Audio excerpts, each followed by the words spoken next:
Hello and welcome to ATI 4448. At this point of the course, we should be finalizing our project for the first semester of senior design and submitting the prototype and other related documents. Closing the project is the process of turning in deliverables and signing off from the client side, confirming the fulfillment of all project requirements. The major steps in closing a project is getting the acceptance of the client on the deliverables. If part of the deliverables installing a software or installing and configuring a machine or installing and configuring a system, that should be verified by both parties, the client and the project manager. Any documentation related to the project will be submitted for client review. The client will have certain amount of time to review the document based on the agreement or contract with the project team. In some cases, the document will go back and forth a few times for adjustment, but at the end, the project team will submit the final document for approval. Once the clients sign off on the final report, a survey or questionnaire will be sent to the client to collect their feedback for future improvements. Once the team done with all the deliverables and everything being accepted, at that point you can celebrate the success. The client acceptance can be conducted in two forms, either through a ceremony with acceptance, which is an informal acceptance with no need for sign-off. This type of acceptance happens only if the client has to accept deliverable by a certain date, whether the deliverable met specifications or not, or if the deliverable require little or no checking, then there is no need for formal acceptance. Just the ceremony will be fine.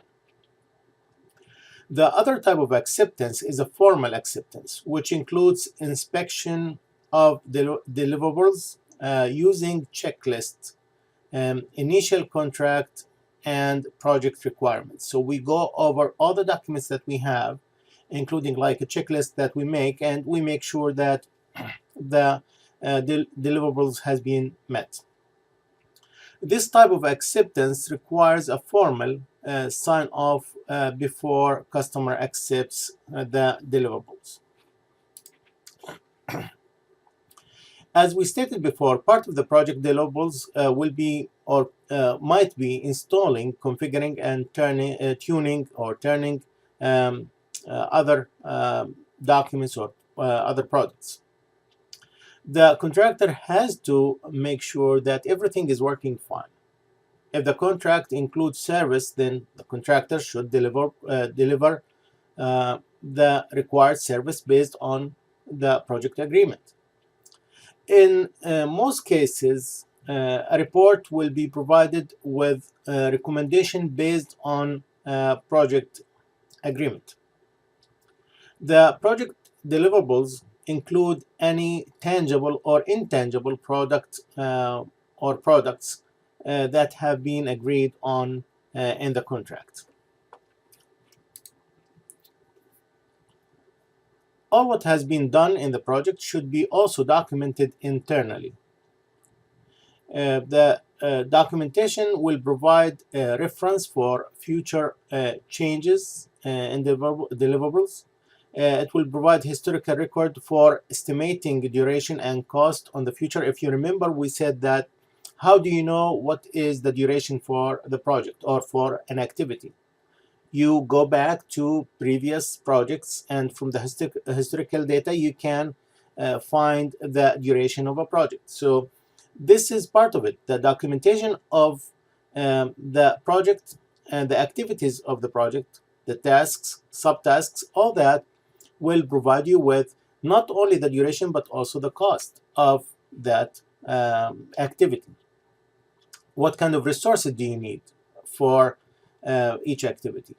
So that will assist you in knowing, do you have the resources needed or not? If not, do you need to do training for the available resources? And if you don't have resources to be trained, do you need to outsource it, or do you need to hire a new one that has the skills, the required skills? Um, Also, it will provide you with an input for further training and development of the project team. That will be the same document can be used as a training material. In addition, the input for it will provide you the input for performance evaluation by the functional managers of the project team members. Now remember that the project manager at the end will be evaluated, the team will be evaluated from the upper management. So this document will provide them with the performance evaluation measures needed for the team. The following are examples of the documents that will be associated with the closing of the project. You need the project overview statement, the summary that we had before, the first one. This is needed. We need the project proposal and backup data, the data that was used to create or to analyze the research for the product or anything else, anything related. All that should be documented or associated with the document. The original and revised project schedules. When you have the original and you see the revision, you will know what happened there to make that kind of change. So you don't have to do a revision another time in the future for similar projects. You already did the adjustment. You know what mistakes happen, and that's how you correct yourself. So the next project will have a solid schedule better than this one. The minutes of all project team meetings. The team meetings will give you an information on, how did the meeting go, the brainstorming, the problem solving, the critical thinking that happened during the meeting, how to approach certain problems during the project execution. So that's a good also data that you need to have for the future. The copies of all status reports. The copies of the reports will also assist you in monitoring on having the documentation for the project itself, how it's been executed, and the different stages or phases of the project. The design documents, of course, if you have a product and you have a design, then you have to include these documents in all the drawings, everything. And again, if you need to use it later on for another product or for another adjustment, then you can do it. So you have the design documents. Copies of all the changes notices, copies of all written communications, everything that's been done with the client, the back and forth communication, the outstanding issues reports, if we have any risks, any issues that came up, and the way that we dealt with it. So that will assist me in defining risk for the future.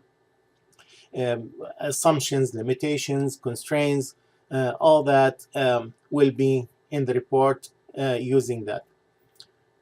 And of course, the final report that will include everything that's been done according to the proposal. We can include sample of the deliverables as needed if appropriate. And then we have a document that we call it the client acceptance document, which is the paper that they will sign off on it that everything has been received.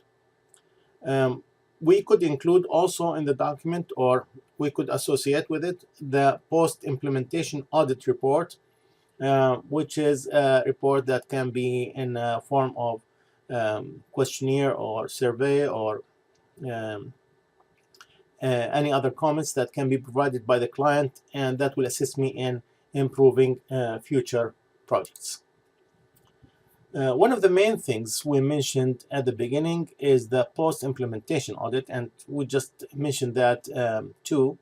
Uh, the audit will provide with the feedback that will assist in improving the execution of similar future projects, and it will assist you in knowing the duration, as we said, with the cost, as we said. So all these things, you will know it through the post-audit feedback, that was the execution of the project accurate? Did we do it in time? Did we do it within budget? Um, all these, can be considered as lesson learned for us that can be documented. Um, Also, that will assist me on knowing what worked and what did not work, and what were the best methods used and what were the worst methods used. And of course, we implement the best methods and avoid the worst methods that uh, delayed the project or affected the project. With these questions, we can develop an efficient and effective way to manage projects. We can keep them within schedule and within budget. The internal report, at the end, we need also like an internal report that will include the overall success of the project, the organization of the project. How did we organize it? How did it go? The techniques used to get results and to monitor the project, the strengths and the weaknesses, and of course, the team recommendations, what worked for them, what didn't work. So that will assist again in future projects and future execution. So this is like an internal report. This is not for the client, but this is internally, that can be kept for future reports. So it can be for future projects. So this could be like part of the historical data that should be kept in the organization. But this is another document that's important for uh, finalizing or closing a project.